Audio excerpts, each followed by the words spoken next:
मिसाल के तौर पर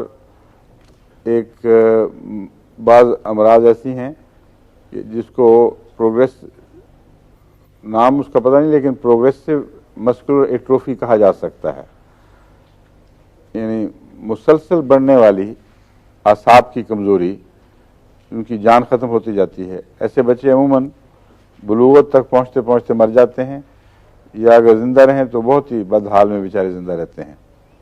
बाज़ लोगों में ये सिंड्रोम पाया जाता है, उनके अंदर खुलियों में कोई ऐसा नक्स पैदा हो जाता है कि पैदाइशी तौर पर बच्चे ये मरज़ लेके आते हैं, यानी मरूसी मरज़ होती है, और पैदा होने के बाद ठीक ठाक नज़र आते हैं देखने में, लेकिन उम्र के साथ साथ फिर ये मरज़ बढ़ता है।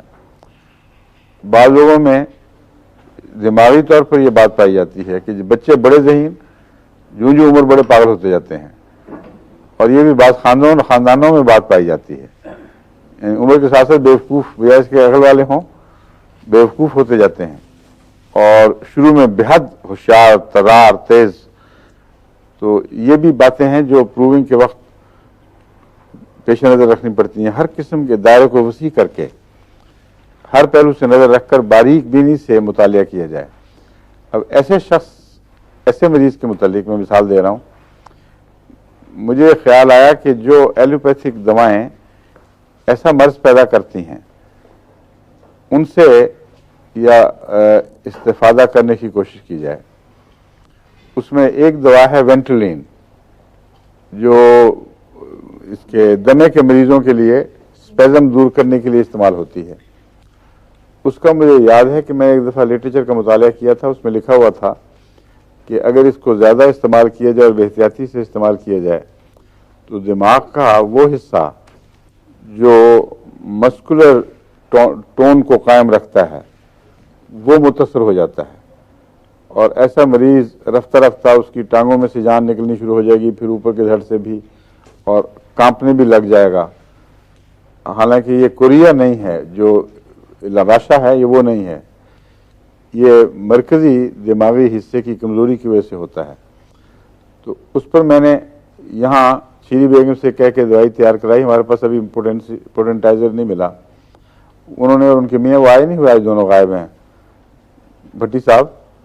उन बेचारों ने मेहनत की बारी बारी उसको बनाकर, तो 30, 200 और 200 तक आए। हाँ, अब वो 1000 बना के भेजेंगे, फिर 10,000, फिर 50,000, फिर 1,00,000।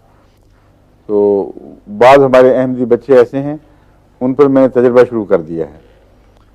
लेकिन ऐसे मर्ज, ऐसी दवा की प्रूविंग बहुत ख़तरनाक लगती है।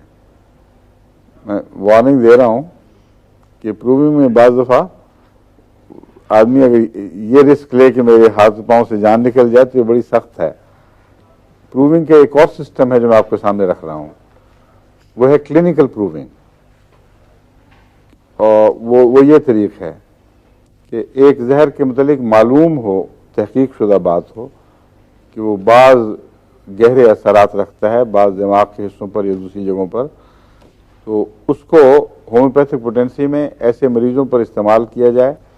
लेकिन इसको प्रूविंग, मेरे नज़दीक क्लिनिकल प्रूविंग तब कहा जाएगा अगर ऐसे मरीजों के तमाम कवायफ और उनकी ज़हनी हालत अच्छी तरह नोट की जाए, और उनके वालिदैन के मुतालिक भी अगर मालूमात हासिल की जाएँ तो इससे हमें फ़ायदा पहुँचेगा।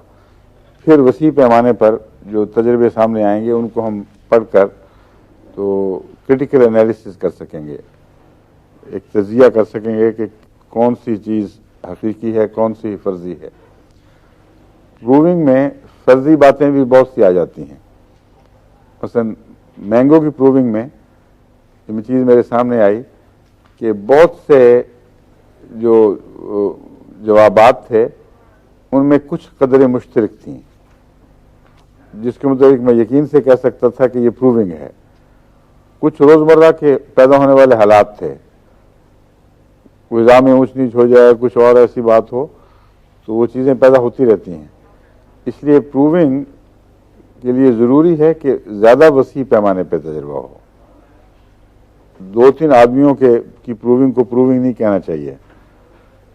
वसी पैमाने पे हो, हर किस्म के मिजाज उसमें शामिल हो जाएं और फिर उन आदाद शुमार को की तारीफ की जाए इकट्ठा करके। तो यहाँ अगर भेजा जाए हमें तो इंशाल्लाह मुतालिया के बाद फिर हमें मौका मिल जाएगा, उसको लेक्चर में ही इंदराज करा देंगे उन हक़ाइक़ का, और रिकॉर्ड हो जाएगा कि एक और नई दवाई अल्लाह के फजल से निकल आई है जो इन चीज़ों में मुफीद हो सकती है। समझ गए हैं? अब चलते हैं फिर हैपिस की तरफ।